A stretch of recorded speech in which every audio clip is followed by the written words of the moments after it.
again. This is the second time I'll make this video, so my apologies to the ones who watched it yesterday. It was terrible quality, so I'll try the same video again. If you've already watched it, you'll probably see the same content, just hopefully a little better quality. Let's go through the bike and see what makes this Honda CB550 straight four different than the other reiterations of cafe racers that I've seen trying to do my research onto this particular bike.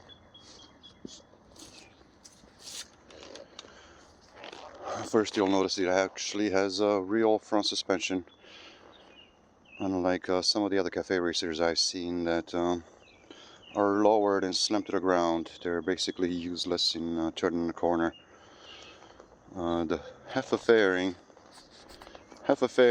and the fuel tank flow so well together. It's looks like they were made for each other, and then the seat with the fuel tank and the fairing just flow together so well. It's very streamlined, very aerodynamic looking, very beautiful, simple yet elegant. It doesn't have a whole lot of modern accessories on there. It almost looks like it could be built with parts that were available in 1950s, 1960s, and that's exactly what I'm trying to emulate here, a more vintage motorcycle. Period correct, 1950s early experiment in road racing vehicles with maybe improved aerodynamics a little bit, improved stability of the chassis, and the frame mounted fairing stabilizes the bike very well, much at the high speeds, much better than a fairing that would be installed onto the fork. And it was a challenge to install, but it was well worth it. Clearances are very tight from full lock to full lock. It barely clears, but it does, and that in itself was a major challenge. It's actually tighter onto this side than it was on the other side, but it was well worth it. The double brakes up front, that was another challenge. I added this rotor and this brake caliper on this side. Originally the motorcycle only came with the brake setup on the opposite side, but the motorcycle stops much better, and I attribute that to the second brake, and also the motorcycle as a whole, as an assembly, is much lighter than it was originally from the factory. The CB550 is I thought it was going to be a small engine at first, but after the motorcycle has been lightened as much as it has, it has no trouble propelling this motorcycle forward at pretty fun speeds.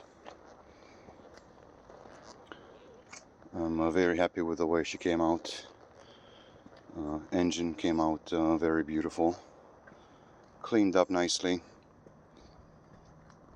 Extra cooling fins on the alternator cover, you'll notice. And the whole crankcase was wire wheeled and then touched up with Brillo to bring out the natural beauty of the aluminum. And I couldn't be happier with the results. This being a 1977 model. Last time, before I got a hold of this bike, last time it was registered was 1997, so it's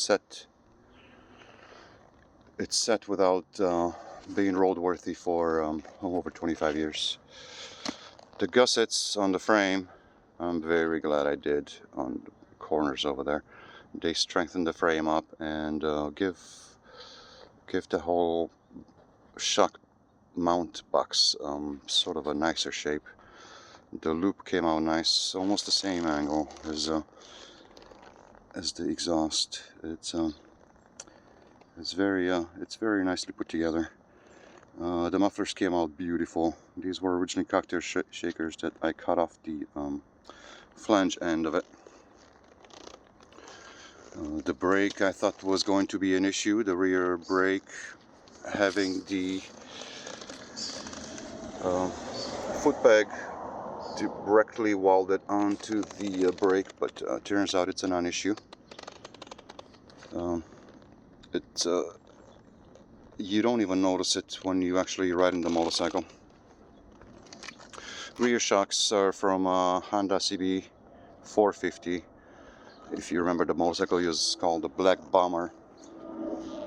A beautiful bike in itself. The electrics are visible, and actually more visible from the opposite side.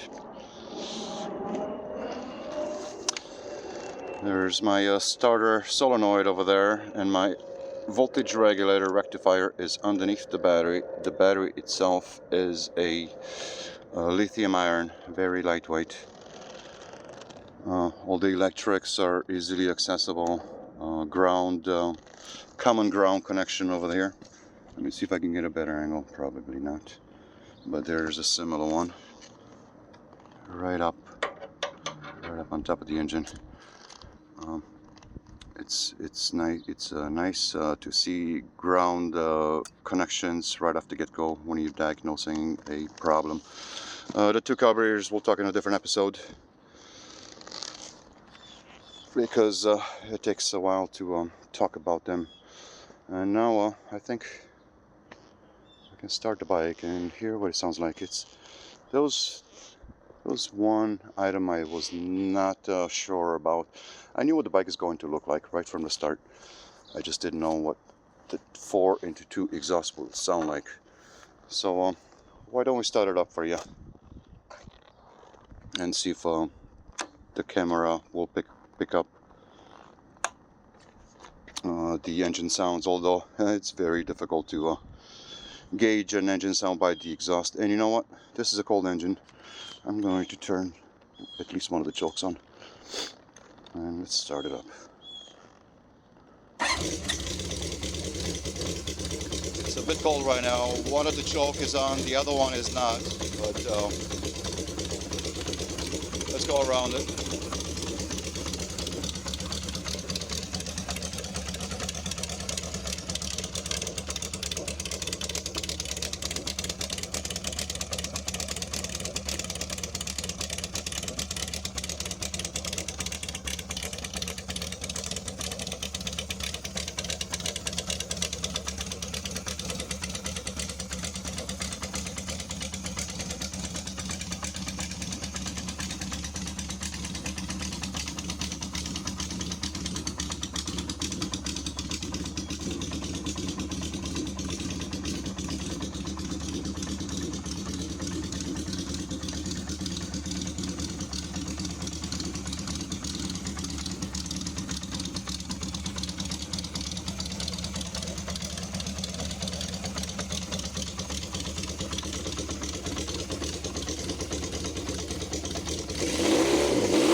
I should have run the motorcycle earlier, so I didn't need a choke, but I didn't think about it. The video was kind of impromptu.